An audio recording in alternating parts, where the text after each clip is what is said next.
khỏi chứ khắp chiang châu bún làng nơi pinong nơi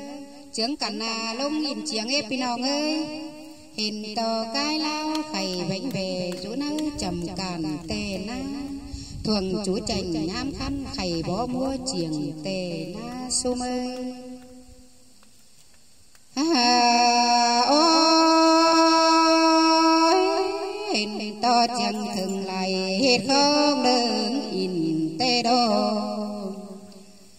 hao có chẳng cần in to để biết võ tăng bài để nữ xài bê ngờ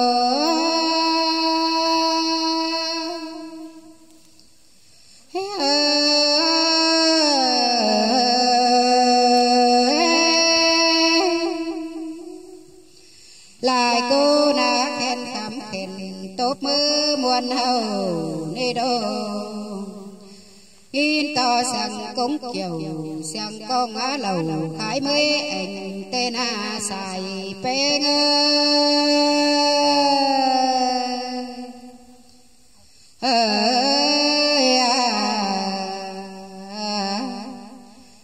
yang phèn cần khắp xế bàn mì đến lầu khái đèn nhá phết khùng hơn đến xài bê ngơ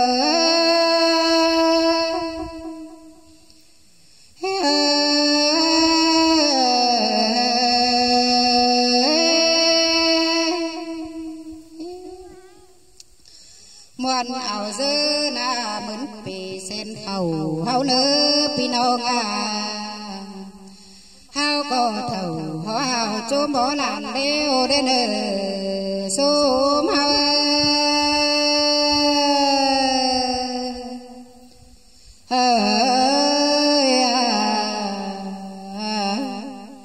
muôn dơ hao muôn chẳng hạp chôm buồn đàn đến xài có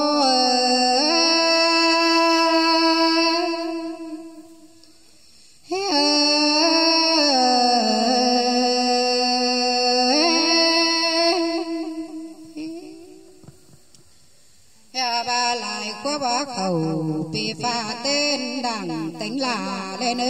pinong pha phần hôm qua mương bản háo nơ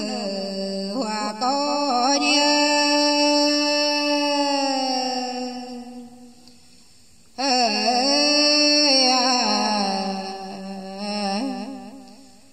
ba sàng đến năm chôm bó khẩy hương lên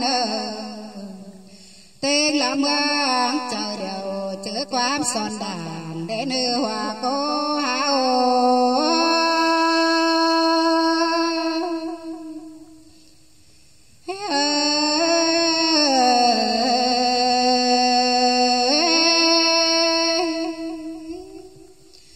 khai ni đàn xia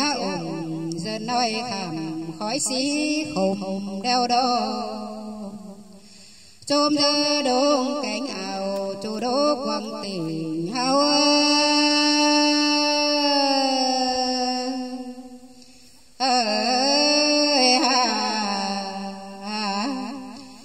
ya ba phủ xác trong trang cánh là mương hao ơi nào muôn xe ổng sang bó nên mương hao nở hòa cô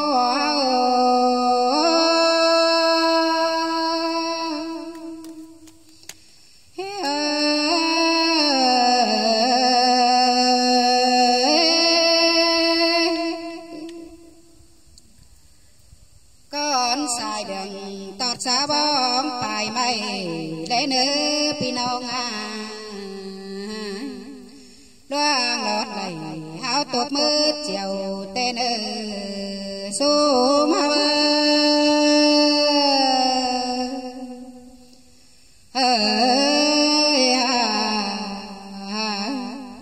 hao coi ở sang cần muôn chôm chiang mà thế là thấy xưa phân khăn nhang ở tù xia đến nơi xài có những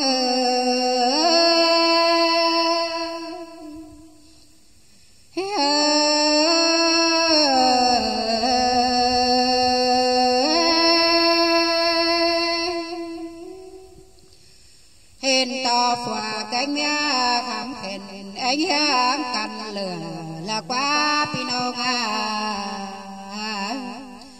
lang phải thầu té trâu mà hót phải bằng si tê đồ cho ăn cho thái bình lá sữa bằng trâu tê lò xài bê nha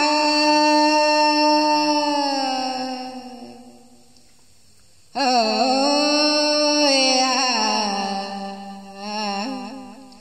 tơ tàng ai năng năng hân hôi bàn phá trôm chẳng là quá bé ngàn hồ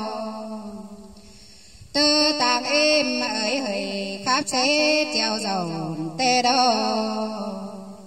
bàn giang hoàng dốc nằng chòm lan má bính càng mương hấu đê nô bị sớp bẩn nhá bang xa quảng mương hấu sầu sang lên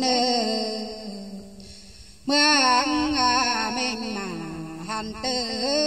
buồn đảng đấm chê tên số mơ